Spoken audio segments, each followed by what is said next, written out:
حضرت لوط نے کہا کہ تم یہ کیوں کرتے ہو؟ کیا تم عورتوں کو چھوڑ کر لذت حاصل کرنے کے لیے مرد کی طرف مائل ہوتے ہو؟ حقیقت یہ ہے کہ تم احمق لوگ ہو۔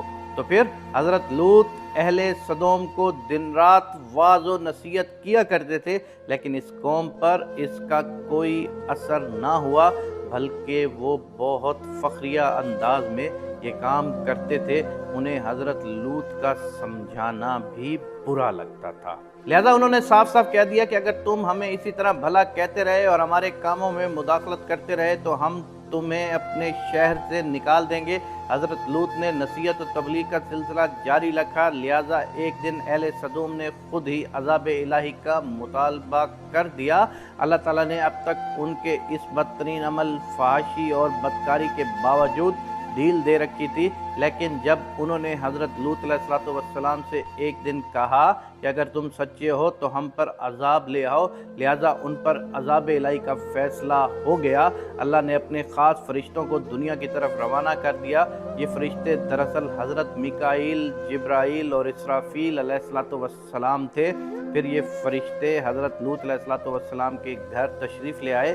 حضرت لوط نے جب ان خوبصورت نوعمر لڑکوں کو دیکھا تو سخت گھبراہٹ اور پریشانی میں مبتلا ہو گئے۔ انہیں یہ خطرہ محسوس ہونے لگا کہ اگر ان کی قوم کے لوگوں نے انہیں دیکھ لیا تو نہ جانے وہ ان کے ساتھ کیا سلوک کریں گے۔ حضرت لوط کی بیوی کا نام واحلہ تھا، اس نے آپ پر ایمان نہیں لایا تھا اور وہ دراصل منافقہ تھی، وہ کافروں کے ساتھ تھی، لہذا اس نے جا کر اہل سدوم کو یہ خبر دے دی کہ لوط کے گھر دو نوجوان لڑکے مہمان ٹھہرے ہوئے ہیں۔ یہ سن کر بستی والے دوڑتے ہوئے حضرت لوط کے گھر پہنچے۔ حضرت لوط نے کہا، اللہ سے ڈرو، مجھے میرے مہمانوں کے سامنے رسوا نہ کرو، کیا تم میں سے کوئی بھی شائستہ آدمی نہیں؟ حضرت لوط علیہ السلام کی بات سن کر وہ لوگ بولے، جو ہماری اصل چاہت ہے اس سے تم بخوبی واقف ہو۔ قوم لوط کے اس شرمسار جواب سے اندازہ لگایا جا سکتا ہے کہ وہ فعل بد میں کس حد تک مبتلا ہو چکے تھے۔ جب حضرت لوط علیہ السلام کی قوم ان کے گھر کی طرف دوڑتی ہوئی آئی تو حضرت لوط نے گھر کے دروازے بند کر دیے اور ان نوجوانوں کو ایک کمرے میں چھپا دیا۔ ان بدکار لوگوں نے آپ کے گھر کا گھیراؤ کیا ہوا تھا اور ان میں سے کچھ گھر کی دیواروں پر بھی چڑھنے کی کوشش کر رہے تھے۔ حضرت لوط علیہ السلام اپنے مہمانوں کی عزت کے خیال سے بہت زیادہ گھبرائے ہوئے تھے۔ فرشتے یہ سب منظر دیکھ رہے تھے۔ جب انہوں نے حضرت لوط علیہ السلام کی بے بسی اور پریشانی کا یہ عالم دیکھا تو حقیقت سے پردہ اٹھاتے ہوئے یوں فرمایا، اے لوط، ہم تمہارے رب کے بھیجے ہوئے فرشتے ہیں، یہ لوگ ہرگز تم تک نہیں پہنچ سکیں گے۔ ابھی کچھ رات باقی ہے تو آپ اپنے گھر والوں کو لے کر چل دو اور تم میں سے کوئی شخص پیچھے مڑ کر نہ دیکھے۔ اہل سدوم حضرت لوط علیہ السلام کے گھر کا دروازہ توڑنے پر بضد تھے کہ حضرت جبرائیل علیہ السلام نے گھر سے باہر نکل کر اپنے پر کا ایک کونا انہیں مارا، جس سے ان کی آنکھوں کے ڈیلے باہر آ گئے اور بصارت زائل ہو گئی۔ یہ خاص عذاب ان لوگوں کو پہنچا جو حضرت لوط علیہ السلام کے پاس بد نیتی سے آئے تھے۔ حضرت لوط علیہ السلام حقیقت حال جان کر مطمئن ہو گئے اور اپنے گھر والوں کے ساتھ رات کو ہی نکل کھڑے ہوئے، لیکن ان کی بیوی جو ان کے ساتھ تھی کچھ دور جا کر وہ واپس اپنی قوم کی طرف پلٹ گئی اور قوم کے ساتھ جہنم واصل ہو گئی۔ صبح کا آغاز ہوا تو اللہ کے حکم سے حضرت جبرائیل نے بستی کو اوپر سے اکھاڑ دیا، پھر اپنے بازو پر رکھ کر آسمان پر چڑھ گئے، یہاں تک کہ آسمان والوں نے بستی کے کتے کے بھونکنے اور مرغوں کے بولنے کی آوازیں سنی۔ پھر اس بستی کو زمین پر دے مارا، جس کے بعد ان پر پتھروں کی بارش ہوئی۔ ہر پتھر پر مرنے والے کا نام لکھا ہوا تھا۔ جب یہ پتھر ان کو لگتے تو ان کے سر پاش ہو جاتے۔ صبح سویرے شروع ہونے والا یہ عذاب اشراق تک پوری بستی کو نیست و نابود کر چکا تھا۔ قوم لوط کی ان خوبصورت بستیوں کو اللہ نے ایک انتہائی بدبودار اور سیاہ جیل میں تبدیل کر دیا، جس کے پانی سے رہتی دنیا تک کوئی فائدہ نہیں اٹھایا جا سکتا۔ سمندر کے اس حصے میں کوئی جاندار مچھلی، مینڈک وغیرہ زندہ نہیں رہ سکتے، اس لیے اسے ڈیڈ سی کہا جاتا ہے، یعنی بحیرہ مردار کہا جاتا ہے، جو اسرائیل اور اردن کے درمیان واقع ہے۔ ماہرین آثار نے 10 سالوں کی تحقیق و جستجو کے بعد اس تباہ شدہ شہر کو دریافت کیا تھا۔ تحقیقات سے پتہ چلا تھا کہ اس شہر میں زندگی بالکل ختم ہو چکی تھی۔ شہر کے راستے اور کھنڈرات کو دیکھ کر آرکیالوجسٹ نے یہ اندازہ لگایا کہ جب یہ شہر تباہ ہوا تو اس وقت لوگ روزمرہ کے معاملات اور کاموں میں مشغول تھے اور یہاں زندگی اچانک ختم ہو گئی۔ اہل سدوم جنہیں پتھر بنا دیا گیا تھا، ان کے بت ابھی تک بحیرہ مردار کے پاس موجود ہیں، جو لوگوں کے لیے ایک نشان عبرت ہے۔ آج یورپی ممالک میں انسانی آزادی کے نام پر اس بدکاری کی اجازت دی جاتی ہے اور اس فحش عمل کو باعث سے فخر سمجھا جاتا ہے، مگر حقیقت یہ ہے کہ ہم جنس پرستی بالکل فطرت کے خلاف ہے، جس سے انسانی معاشرہ تباہ و برباد ہو جاتا ہے۔ روایتوں کے مطابق ایک مرتبہ حضرت سلیمان علیہ السلام نے شیطان سے پوچھا کہ اللہ کے نزدیک سب سے بدترین عمل کیا ہے؟ ابلیس بولا، جب مرد مرد سے بدفعلی کرے اور عورت عورت سے خواہش پوری کرے۔ حضرت ابن عباس سے روایت ہے کہ رسول اللہ صلی اللہ علیہ وآلہ وسلم نے فرمایا کہ اس شخص پر اللہ پاک کی لعنت ہو جو قوم لوط والا عمل کرے۔